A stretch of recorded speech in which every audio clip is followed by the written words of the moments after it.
Amén. Nuevamente, buen día, iglesia. Vamos a seguir el estudio del libro de los Hechos. Hoy vamos a hacer pocos versículos del 11 al 18 del capítulo 16. No quiero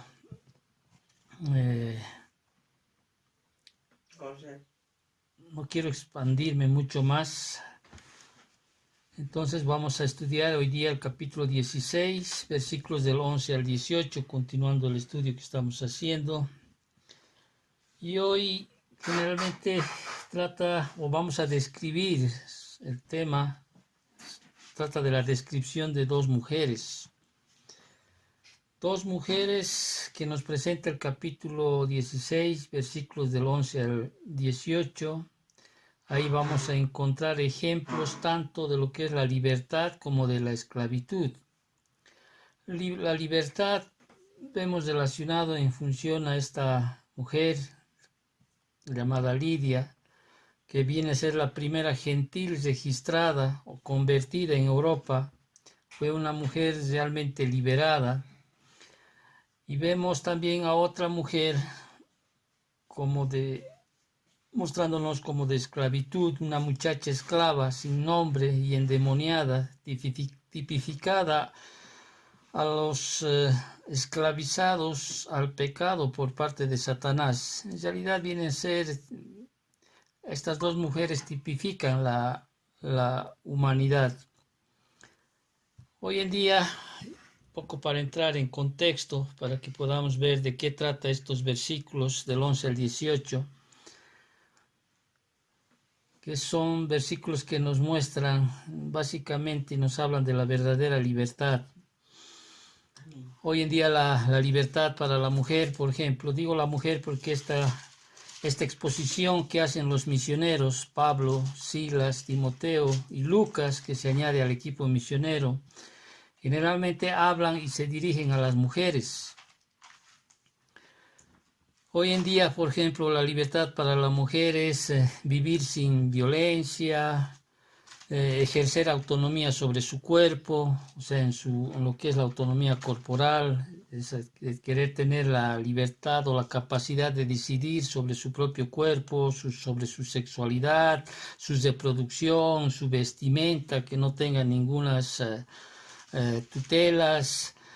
Para las mujeres de hoy en día, de ser libres implica una independencia económica, ¿no? Tener una igualdad en cuanto a las tomas de decisiones, estar libre de imposición de género, libre de prejuicios tanto sociales o económicas o limitaciones impuestas que generalmente el Estado pone.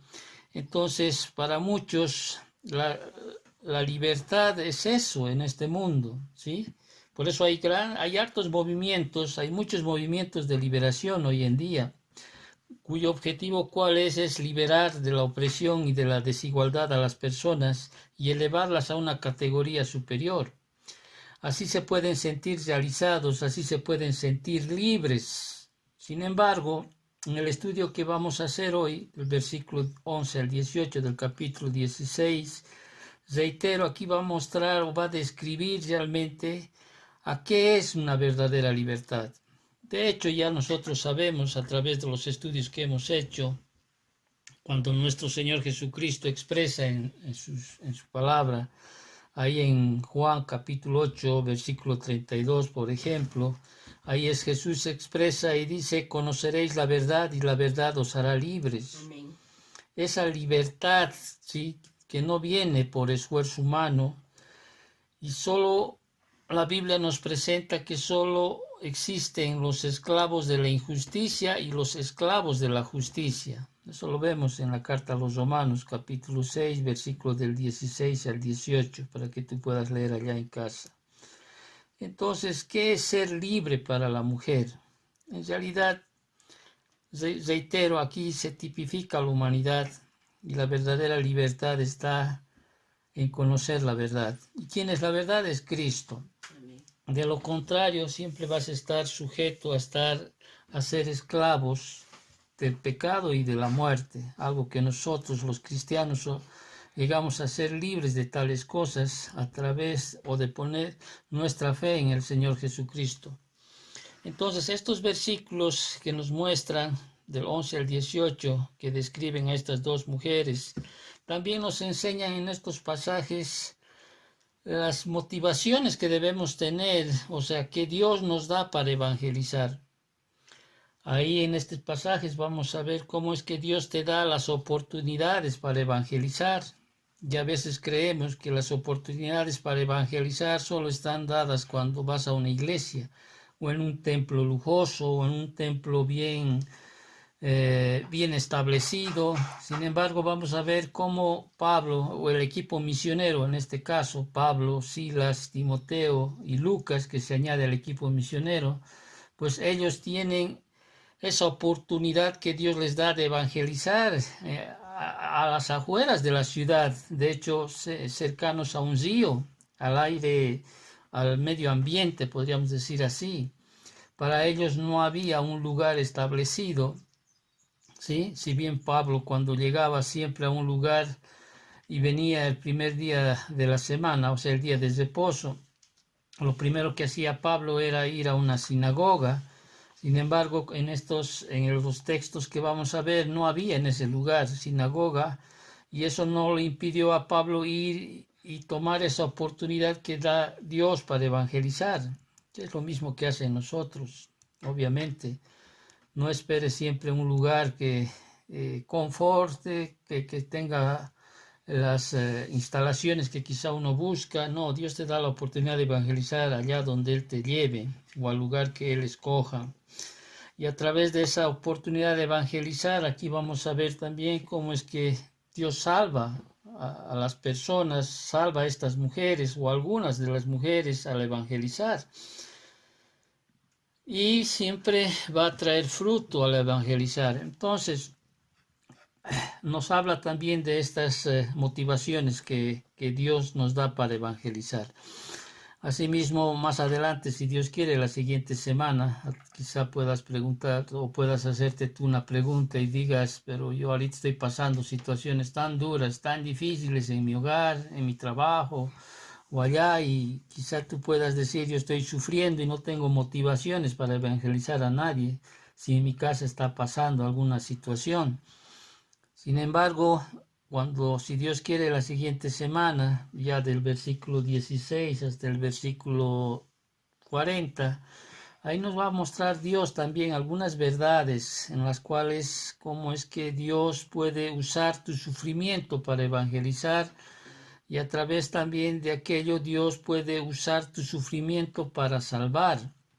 Bueno, Dios mediante, la siguiente semana hablamos de aquello. Sin embargo, vamos a entrar ya al estudio de estos versículos y reitero, aquí nos muestra la descripción de dos mujeres.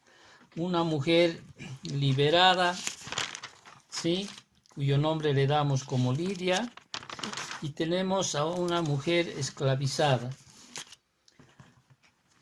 Yo anso en el Señor de que tú seas una mujer que ha sido realmente liberada. Amén.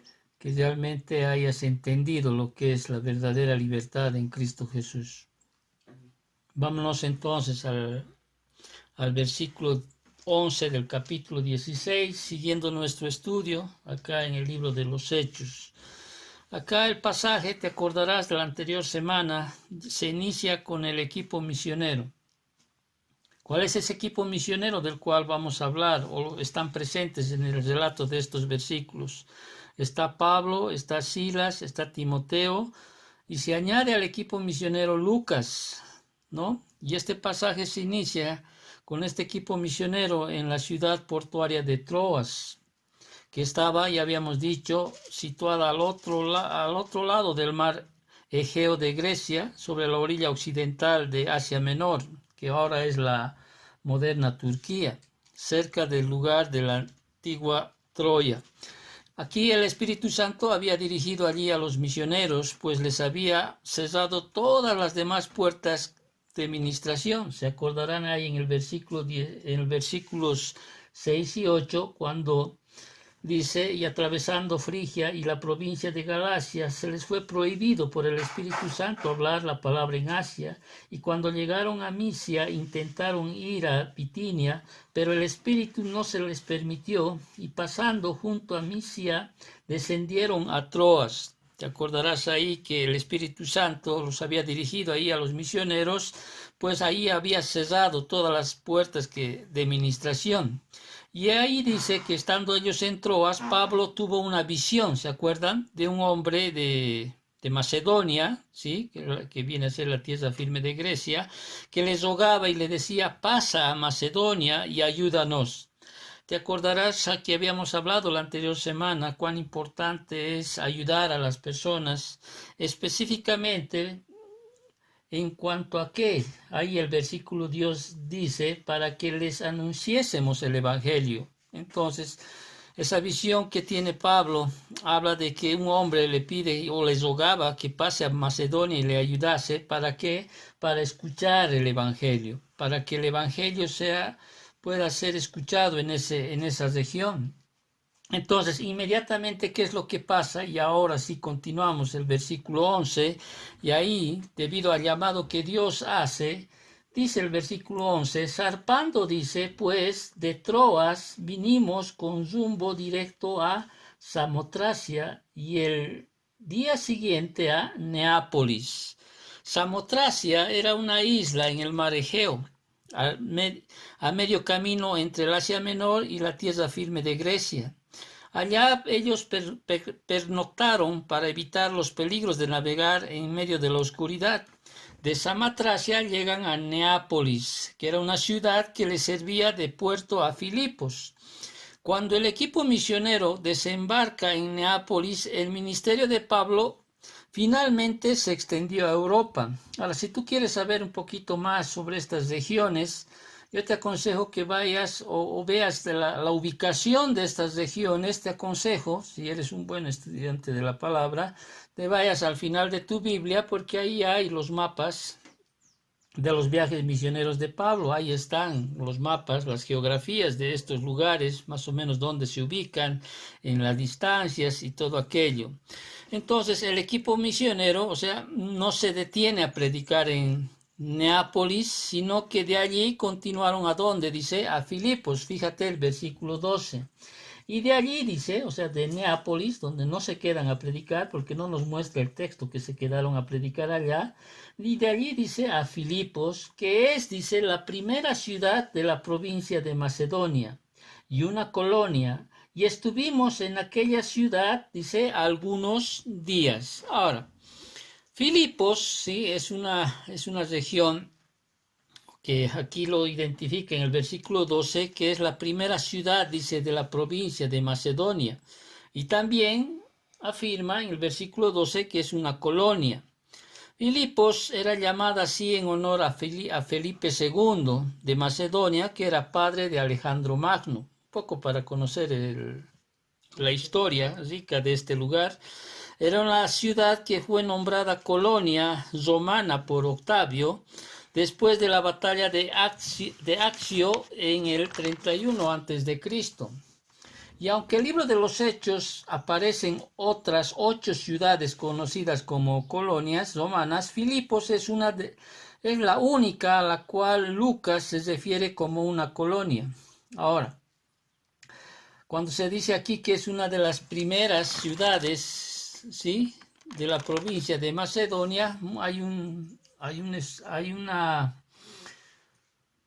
una serie de interpretaciones de varios, ¿no? Porque algunos mencionan de que es llamada primera por ser grande, ¿sí?, la ciudad, pero sin embargo hay otras que dicen que es llamada y es mencionada aquí que es una de las primeras por toda la riqueza histórica que muestra esta ciudad. Pero eso no debería un poco a nosotros hacernos debatir si era por su historia rica en cuanto a historia esta ciudad de Filipos, o por lo que era grande en cuanto en referencia a las otras ciudades. Sin embargo, aquí lo que nos interesa es ver que los misioneros se quedaron en Filipos, dice, algunos días, y luego, dice, un día de reposo, en el versículo 13, fíjate ahí, y un día de reposo, dice, salimos fuera de la puerta junto al río donde solía hacerse la oración, y sentándonos hablamos a las mujeres que se habían reunido. Te acordarás que Pablo siempre acostumbraba en cada población que visitaba predicar en dónde, en la sinagoga. Sin embargo, aquí en Filipos, ¿sí? No había una sinagoga. No había aquello porque para formar una sinagoga, como ya había enseñado en anteriores oportunidades, se requería la presencia de 10 hombres judíos que fueran jefes de hogar. Así que no había para formar una sinagoga. Y en tales casos, ¿qué se hacía? Se debía organizar un lugar de oración bajo el cielo abierto y cerca de un río o en el mar. Y aquí vemos un conjunto de mujeres, ¿sí?, que se reúnen, ¿sí?, fuera de la ciudad, ¿sí?, porque recordarás que en ese tiempo las ciudades estaban cercadas, y por eso dice que ellos, mujeres, se habían reunido, ¿sí?, fuera de la ciudad, ¿sí?, fuera de la puerta, dice, junto al río. O sea, salieron de la ciudad y se dirigieron a un río cercano que ellas habían señalado, y es donde allí ellas se reunían para orar. Ahora, aquí vemos cómo el equipo misionero, los 4 en realidad, Pablo, Silas, Timoteo y Lucas, porque se añade ahí en el texto, él habla ya en primera persona, dice que Dios ahí les da la oportunidad de evangelizar.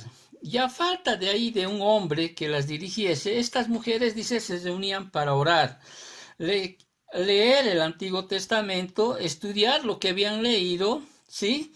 Y que en ese momento les enseñase un rabino itinerante como Pablo. O sea, sin duda era un raro privilegio que ellos iban a gozar en ese momento, porque era la primera vez que en Europa se estaba dando aquí esta enseñanza misionera, ¿no? Y ya como sabemos también a través de la historia, por ejemplo, los fariseos, ¿sí?, no se dignaban en enseñar a las mujeres.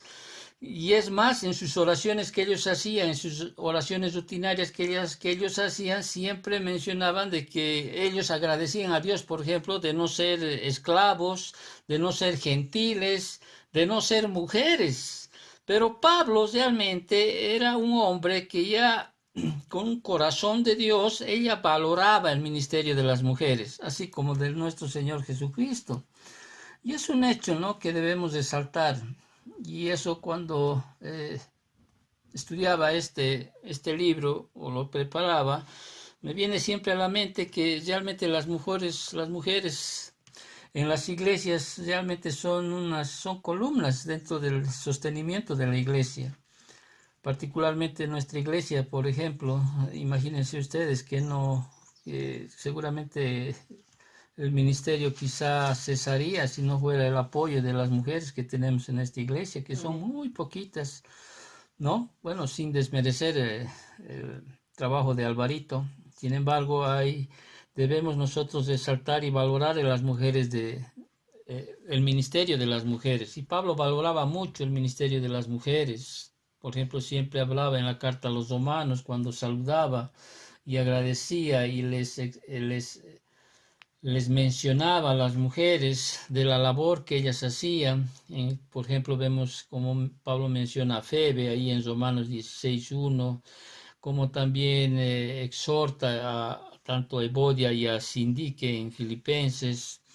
Ahí en los saludos que da en la carta a los romanos siempre está elogiando la labor, el trabajo arduo que tienen las mujeres, y asimismo nuestro Señor Jesucristo, que siempre estaba apoyado por mujeres que apoyaban el ministerio. Entonces, estas mujeres se reúnen para que ellas puedan orar, leer la ley del Antiguo Testamento, tratar de estudiar lo que habían leído. Pero Dios es tan bueno para aquellos que buscan conocer y saber las Sagradas Escrituras, pues en la soberanía de Dios Dios le lleva a 4 hombres grandes, podríamos decir así, dentro de lo que es el campo misionero, y manda tanto a Pablo, Silas, Juan Marcos y Lucas. Imagínense, y Dios en su soberanía, ¿sí? Sin importar el lugar, a las afueras de la ciudad, no estando en una sinagoga o en un templo que se ha edificado. Entonces Dios les da la oportunidad de que ellos puedan evangelizar a estas mujeres. Y el versículo 14 presenta, ¿sí?, en el texto, a una mujer llamada Lidia. Dice, entonces, dice, si tú te vas a tu Biblia, entonces, dice, una mujer llamada Lidia, vendedora de púrpura de la ciudad de Tiatira, que adoraba a Dios, estaba oyendo. Y el Señor abrió el corazón de ella para que estuviese atenta a lo que Pablo decía. Tiatira, sí, un poquito para hablar dentro de lo que, de dónde proviene esta mujer. Tiatira era un lugar una de las 7 iglesias que se menciona en el libro de Apocalipsis, y allá da algunas características de esta ciudad, donde se destacaba por su producción de bienes de tinte y de artículos teñidos de color púrpura. Para ese entonces, cualquiera que comercializaba con estos tintes, con estos artículos teñidos, era cosas muy costosas, porque realmente estas se extraían de las glándulas de mariscos, mures o de las raíces de una planta granza, llamadas así. Eran muy costosos realmente comercializar con estos tintes, con estos vestidos de púrpura que eran usados específicamente por la realeza, por sacerdotes, por reyes. En otras palabras, muestra que esta mujer, Lidia, realmente era una mujer que manejaba mucho negocio. De hecho, muestra que era adinerada, y es más, cuando más adelante en el versículo 15 pide al equipo misionero que se queden en su casa, ¿sí?, muestra que tenía una casa bastante espaciosa, porque a partir de aquello, Lidia, ¿qué hace? Presenta más adelante, cuando ya una familia del carcelero, que vamos a estudiar más adelante, también se convierten al Señor, llega a ser, podríamos decir, la naciente iglesia que hay en la iglesia de Filipos. O sea, él tenía una casa bastante amplia como para que pueda ser una iglesia, abre las puertas de su casa esta mujer. Entonces, aquí esta mujer llamada Lidia, ¿sí? Y aquí también hay un pequeño debate, lo que se hace para aquellos que estudian, de que muchos creen que no era el nombre específico de la mujer, sino que se la llamaba así la dama de Lidia, porque provenía de la provincia de Lidia, que más adelante después fue llamada esta región de este lugar de Tiatira. Entonces, pero sin embargo podemos sacar en el versículo 14, podemos sacar algunos aspectos que nos van a ayudar a entender en esta narrativa, en esta conversión que Lidia tiene, ¿sí? Y lo que podemos ver, y para un poquito en sentido ya en aplicación para nosotros, podemos ver algunos aspectos secuenciales de la conversión de Lidia que se destacan en esta narración. Algo que podemos ver, un aspecto que podemos no dejar pasar, es que esta mujer llamada Lidia, que era vendedora de púrpura, indica acá, ¿sí?, de la ciudad de Tiatira, dice que adoraba a Dios. Adoraba a Dios. De hecho, el primer paso de Lidia para una liberación espiritual que Lidia tenía ya en su corazón, en su mente, adorar al Dios verdadero, al Dios de Israel. Y déjame decirte algo. Muchas de las personas, el primer paso que deberían hacer es reconocer que solamente hay un solo Dios verdadero, único Dios verdadero. El suyo era de un corazón buscador de esta mujer, y la mujer ya se había vuelto de la idolatría pagana para adorar al único Dios verdadero. te acordarás tú, esto me hace pensar que cuando uno ve los anteriores referentes, por ejemplo, Cornelio, ¿te acuerdas? Cornelio estaba buscando también, él adoraba a Dios. ¿Te acuerdas del etíope eunuco también? Él también ya estaba buscando al Dios verdadero. Y eso me hace pensar de que uno de los primeros pasos que uno debe dar, obviamente siempre es que el Dios toma la iniciativa, es que uno debe primero es buscar a ese Dios verdadero, deshacerse de todas aquellas idolatrías que pueda tener en el corazón la persona. Así es. Creo yo, y eso me pasa a veces con algunos amigos, si bien escuchan hablar de Jesús, te escuchan hablar del Hijo de Dios, te escuchan hablar del Evangelio, sin embargo no quieren renunciar a la idolatría, y cuando digo a la idolatría, entiendo que ellos no quieren renunciar a la fe que ellos ponen en otros dioses que no sea el Dios verdadero. Entonces, yo entiendo que el primer paso que debe realizar el ser humano, ¿sí? Es que debe deshacerse de cualquier idolatría que haya en su corazón para que el Señor pueda manifestar su verdad, presentar el Evangelio. Sí, porque Dios siempre va a poner en su palabra, o sea, la certeza de que cuando Él dice, me buscaréis y me hallaréis, entonces lo primero que el hombre debería hacer, o el primer paso, así como lo hizo Lidia, para tener una liberación espiritual, es primero centrarse en un único Dios verdadero. Y en este caso, Lidia, ¿sí? Había buscado a ese Dios, ¿sí? Recordemos que Lidia no era una judía, era una gentil, y seguramente habría, dentro de su contexto de familiar o quizá anterior a aquello, seguramente ella habría sido una mujer idólatra por el contexto cultural y por su procedencia. Pero sin embargo ella, al igual que Cornelio o el etíope eunuco, sí, ella ya centró su corazón a un solo Dios, al Dios de Israel, al Dios verdadero, porque recordarás, ellos se reunían a orar, ¿sí? Se reunían a orar el Antiguo Testamento y allá se manifestaba que el único Dios verdadero, pues a Jehová.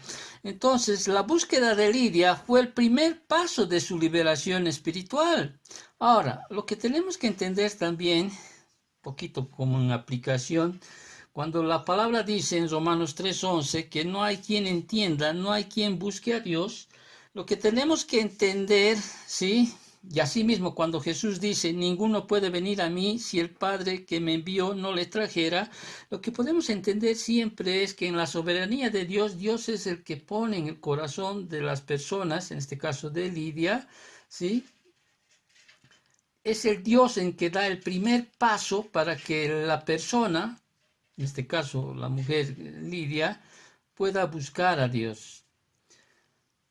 La conversión de Lidia muestra que Dios revelará la plenitud del Evangelio a aquellos que Él hace que le busquen sinceramente. ¿Me entiendes? O sea, todo lo que el Padre me da, dice, vendrá a mí, y al que a mí viene no le echo fuera. Entonces Lidia no solo estaba buscando a Dios, no solo estaba adorando a Dios, también dice en el versículo 14 que estaba oyendo. Fíjate en el versículo 14 dice que adoraba a Dios, dice, y estaba oyendo. Entonces, aquí también vemos un aspecto que es muy importante mencionar, porque lo que estaba oyendo Lidia era el evangelio que estaba siendo anunciado por Pablo. Ahora, otros oyen el sonido, pero no entienden la voz del que habla. Déjame decirte algo. Te acordarás que cuando el apóstol Pablo iba, sí, persiguiendo a los cristianos, y Pablo menciona de que los que le seguían o los que estaban con él, dice, vieron la luz que se presentó, pero más ellos dice que no entendían las palabras. que el Señor Jesús les daba diciendo a Pablo. ¿Qué significa eso? Que puede haber personas que pueden escuchar el Evangelio, pero no van a entender el Evangelio, solo van a oír el sonido de las palabras.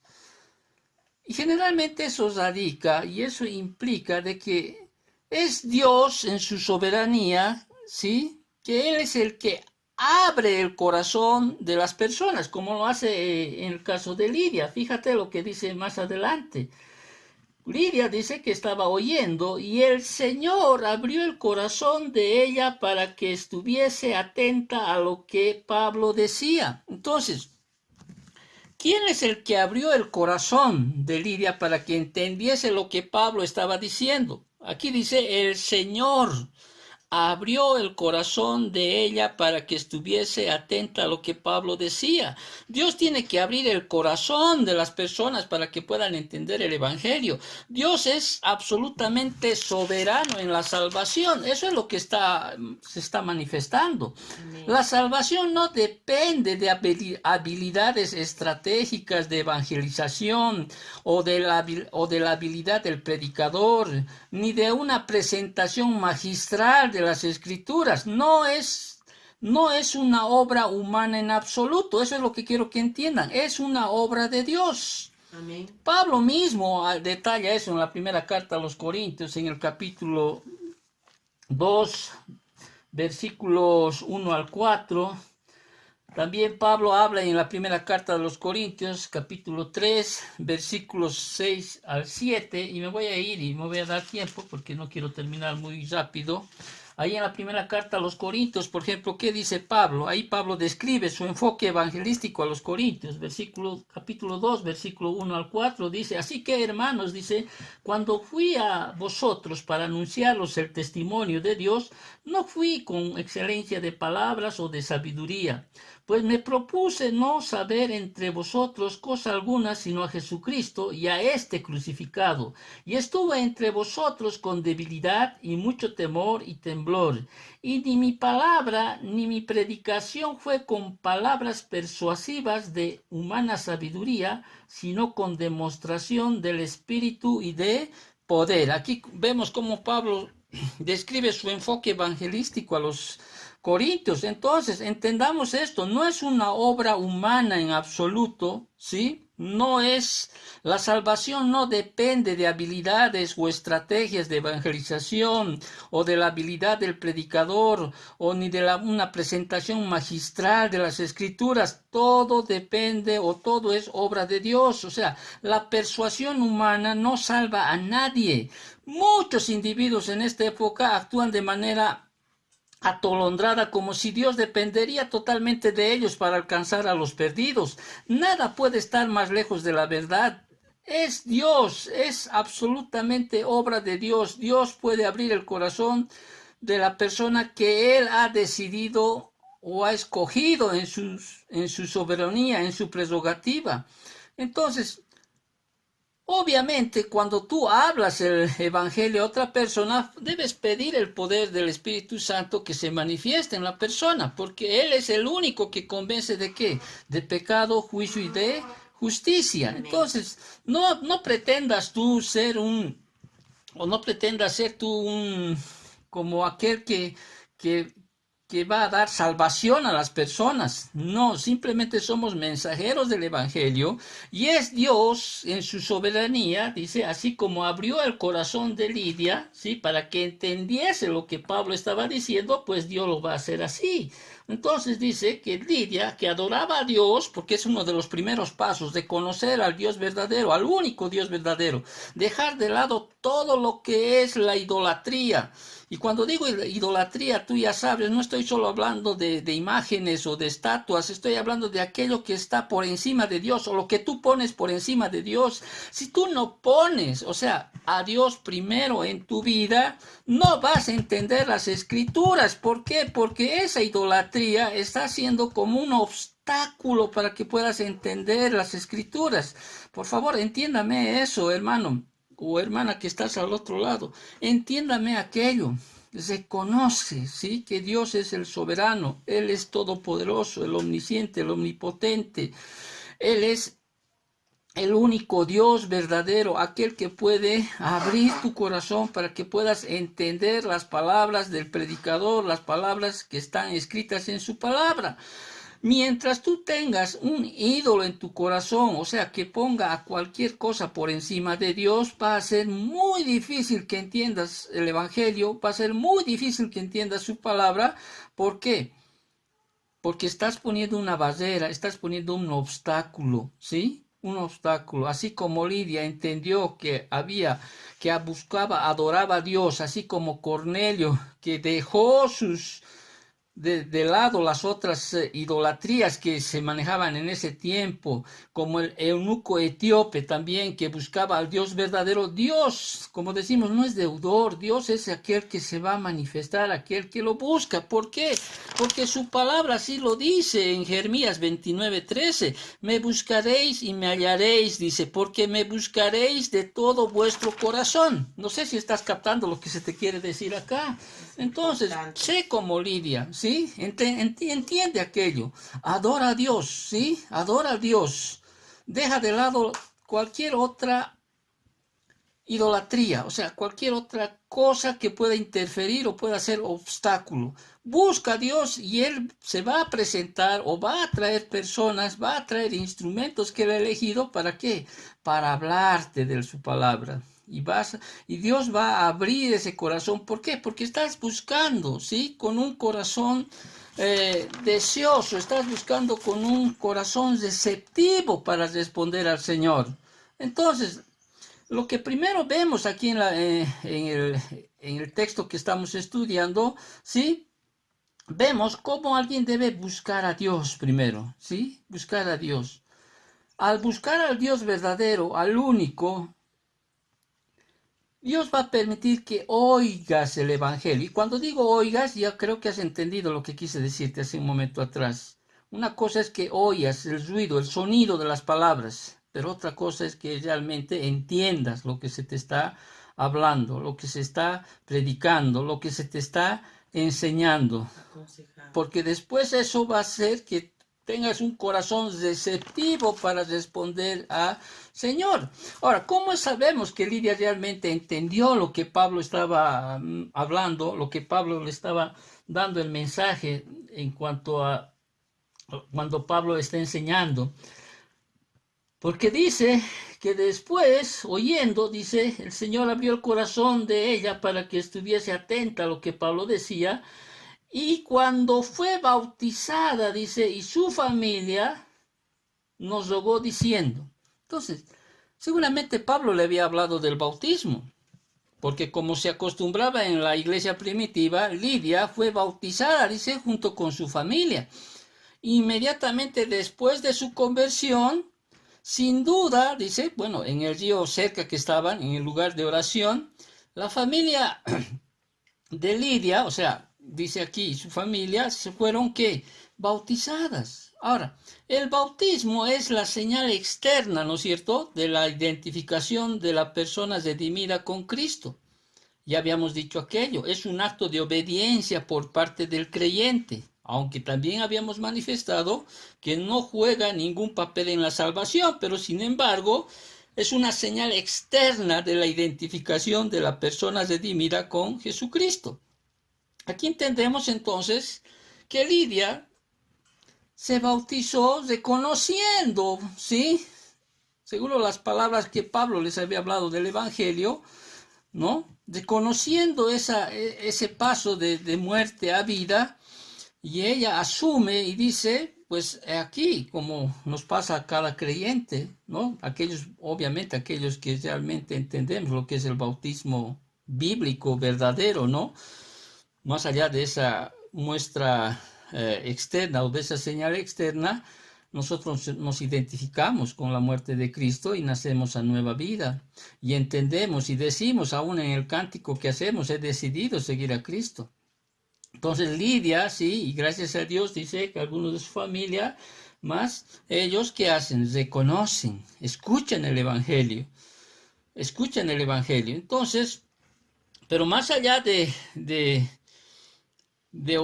buscar, de adorar a Dios, ¿sí? De oír las palabras del Evangelio, ¿sí? Con un corazón receptivo y con un corazón de obediencia, lo que ella hace es responder a lo que el Señor le, a través del apóstol Pablo, en lo que le enseña, ella responde, pero también emerge aquí una rogativa, dice en el versículo 15, y ruega, dice aquí, a los misioneros que aceptaran su hospitalidad.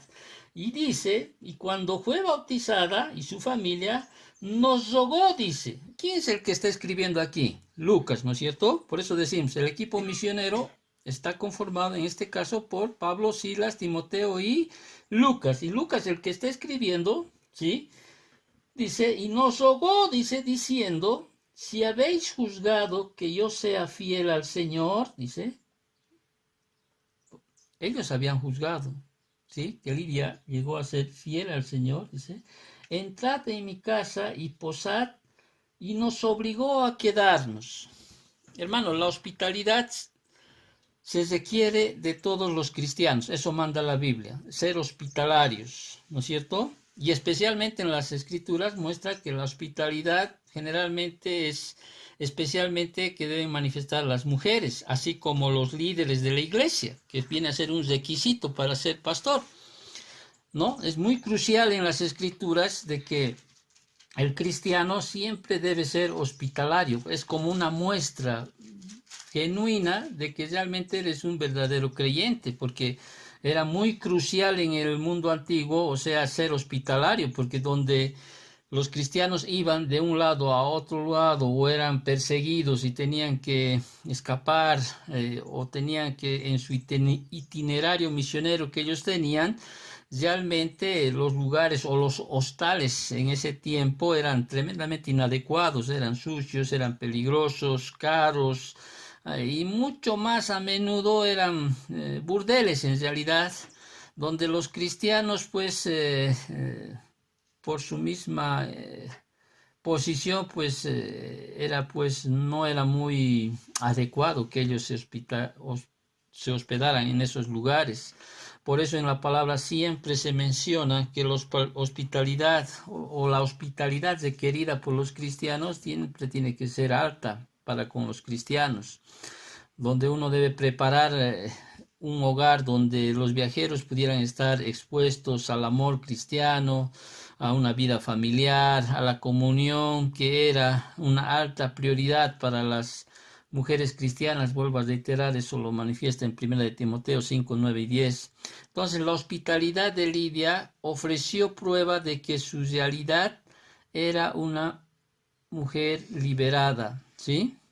Y es más, el Evangelio de Juan en el capítulo 13, versículo 35 manifiesta y dice, en esto conocerán todos que sois mis discípulos si tuvieran amor los unos a los otros. Esa es una característica de ser hospitalaria. Entonces, Lidia muestra una libertad, ¿sí? Verdadera, en este caso de una mujer, que nos muestra cuál es la verdadera libertad que es la verdadera, la bíblica, y la libertad es en Cristo Jesús. No hay otra. Y por otro lado, hace mención también en el versículo 16 al 18, y aquí habla de la otra parte, podríamos decir así, obviamente representando también a la humanidad, que es la mujer esclavizada. A medida que la iglesia echaba raíces en Filipos, Satanás se movía para atacar. Y recuerda, Satanás siempre va a atacar a la iglesia, siempre va a atacar a los cristianos. El maligno siempre hace dos cosas esenciales cuando uno ve las escrituras. Se infiltra a la iglesia o te quiere aplastar a través de la persecución. Y al igual que en Samaria y en Chipre, ¿no es cierto? Cuando ahí se quiere también de alguna manera infiltrarse a la iglesia a través de, ¿te acuerdas de Simón el Mago ahí en Samaria, en Hechos 8:9? O a través de ese falso profeta de Bar Jesús llamado ahí en Chipre, en el 13:6 del libro de los Hechos, ahí se produce ya siempre se va a producir siempre un choque entre la luz y la oscuridad. una nota aquí, un descanso para que tú puedas entender. Hermano, cuando eres tú cristiano y convives con gente que no es cristiana, siempre va a haber un choque. Siempre va a haber un choque, siempre va a haber una guerra, siempre va a haber batalla. Quizá no en todo momento, las 24 horas del día, pero siempre va a haber guerra. ¿Por qué? Porque no puede vivir, no puede haber comunión entre la luz y las tinieblas. Por eso, ¿cuánto te dicen las cartas, en la primera carta a los Corintios, cuando se trata de escoger al esposo, cuando se trata de escoger a la esposa? Que no debe unirse en yugo desigual, porque el momento en que haya esa unión, sí va a haber, siempre se va a producir un choque. Ahora, no estoy hablando de caracteres, no estoy hablando de las formas de vivir o de la forma en que ha sido criada, estoy hablando en el ámbito espiritual, porque o eres esclavo de la justicia o eres esclavo del pecado. O eres parte del reino de la luz o eres parte del reino de las tinieblas. Y siempre va a haber un choque, siempre va a haber una batalla. Ahora, en este caso, el intento de Satanás de infiltrarse, ¿sí? Ahí en la iglesia, ¿sí? Muestra aquí este ejemplo de esta muchacha, ¿sí?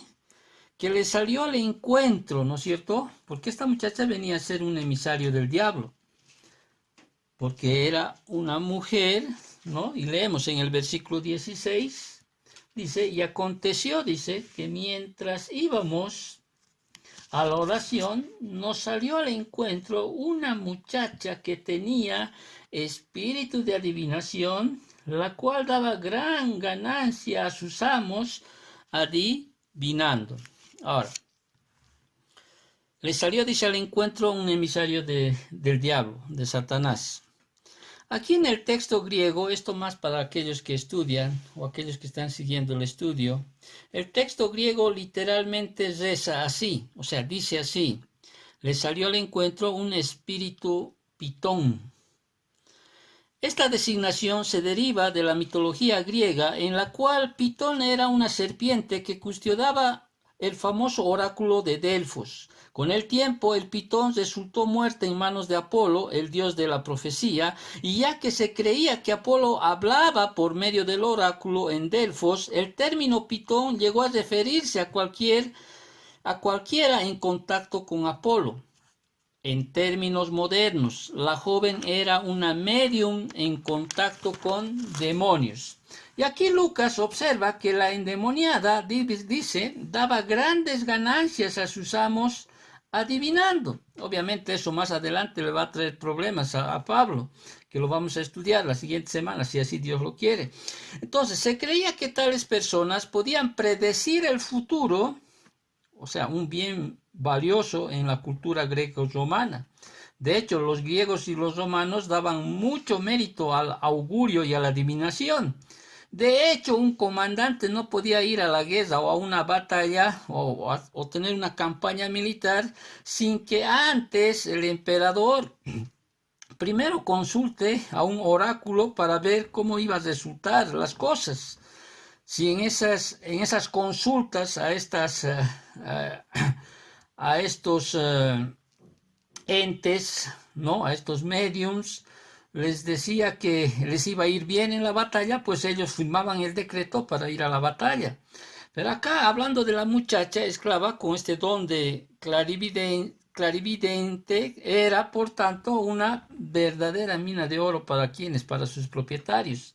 Esta desventurada mujer, dice, ahí en el versículo 17, que era una herramienta de Satanás, estuvo, dice, siguiendo a Pablo y a los otros, y daba voces diciendo, ¿qué dice esta mujer? Versículo, diciendo, estos hombres son siervos del Dios Altísimo, quienes os anuncian el camino de salvación. Esto, aquí hay un estudio muy profundo que hay que hacer, ¿no? Porque este era un ataque sutil y peligroso, un audaz intento de infiltrar cizaña mortal entre el trigo, porque lo que la endemoniada muchacha estaba diciendo era absolutamente cierto. Claro. El demonio incluso usó una terminología bíblica. ¿Por qué? Porque la expresión Dios Altísimo era una designación del Antiguo Testamento para el Dios de Israel. Eso lo vemos en el Salmo 78:35 y en Daniel 5:18. También la muchacha aquí habló de ¿qué? Del camino de la salvación. Ahora, ¿por qué Pablo no permitió que siguiese hablando? Porque está hablando algo bíblico, está usando terminología bíblica, está hablando algo cierto.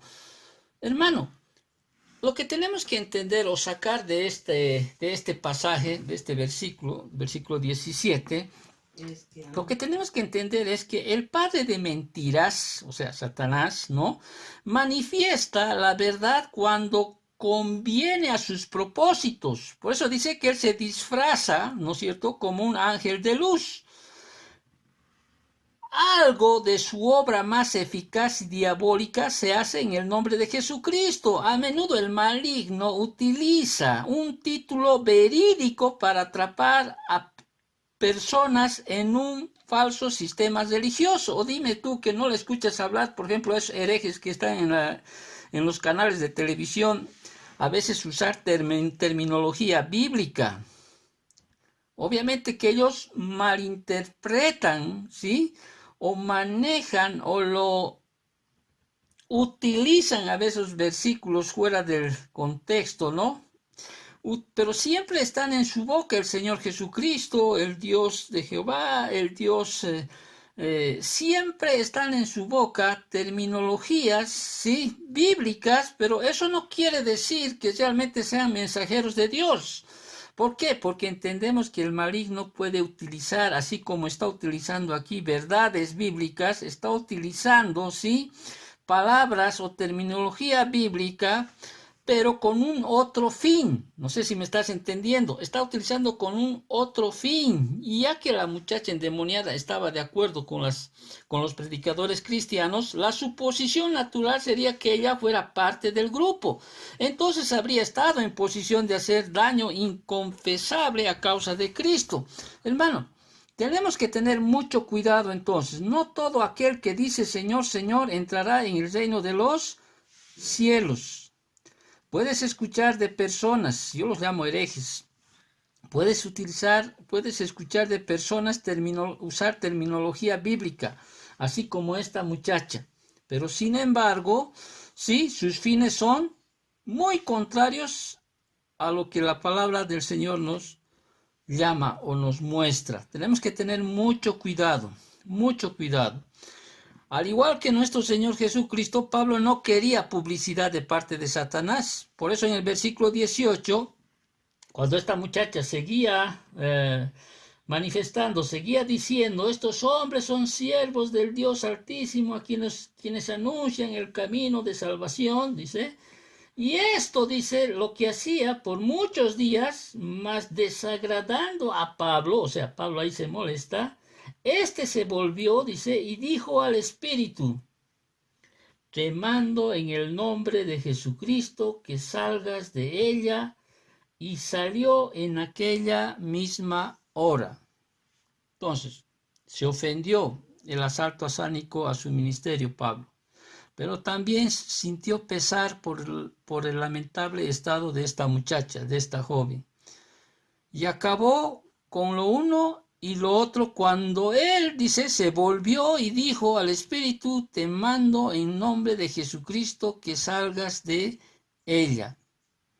Ahora, en obediencia a la autoridad apostólica de Pablo, el demonio, que dice, salió en aquella misma hora. La pregunta aquí es, ¿los cristianos podemos hacer eso? Podemos hacer liberación, como llaman otros lo llaman exorcismo. Si alguien nos dice, puedes liberar, tiene un demonio, esta mi hija, mi hijo, o cualquier persona, ¿los cristianos podemos hacer eso en la actualidad? Hermano, esta autoridad solamente fue dada a los apóstoles. Los demonios solo se sujetan al Señor Jesucristo y a los apóstoles. La capacidad para echar fuera demonios caracterizó a los apóstoles de Cristo. Marcos 3:15, 2 de Corintios 12:12. Pero pasó de la iglesia con ellos. Ese y los otros dones milagrosos que confirmaron que los apóstoles eran voceros de Dios, para nosotros ya cesaron. Te acordarás de los hijos de Eseba, ahí en Hechos capítulo 19, versículos 13 y 16. Voy a leer ya que estoy cerca aquí. Y dice, pero algunos de los judíos, estoy leyendo Hechos 19, 13, dice, pero algunos de los judíos, exorcistas ambulantes, intentaron invocar el nombre del Señor Jesús sobre los que tenían espíritus malos, diciendo, os conjuro por Jesús, el que predica Pablo. Había 7 hijos de un tal Eseba, judío, jefe de los sacerdotes, que decía que hacían esto. Pero respondiendo el espíritu malo, dijo, a Jesús conozco, y sé quién es Pablo, pero vosotros quiénes sois, dice, y el hombre en quien estaba el espíritu malo, saltando sobre ellos y dominándolos, pudo más que ellos, de tal manera que huyeron de aquella casa desnudos y heridos. ¿Te das cuenta? Entonces, la capacidad para echar fuera demonios caracterizó a quienes, a los apóstoles de Cristo. La batalla espiritual se lucha ahora ¿con qué? Con la armadura, ¿sí? Con las armas que Dios nos ha dado allá, que están escritas en Efesios capítulo 6. Podríamos hablar en alguna otra oportunidad cómo debemos enfrentar al día malo. Bueno, de hecho, todos los días son malos. Desde la caída del hombre, todos los días son malos. Por eso Dios en el libro de Efesios nos habla, ¿sí? Y ahí nos presenta, en el capítulo 6 específicamente, del 13 al 10, nos presenta la información necesaria respecto a cómo tener cómo confrontar esa guerra que tenemos los creyentes.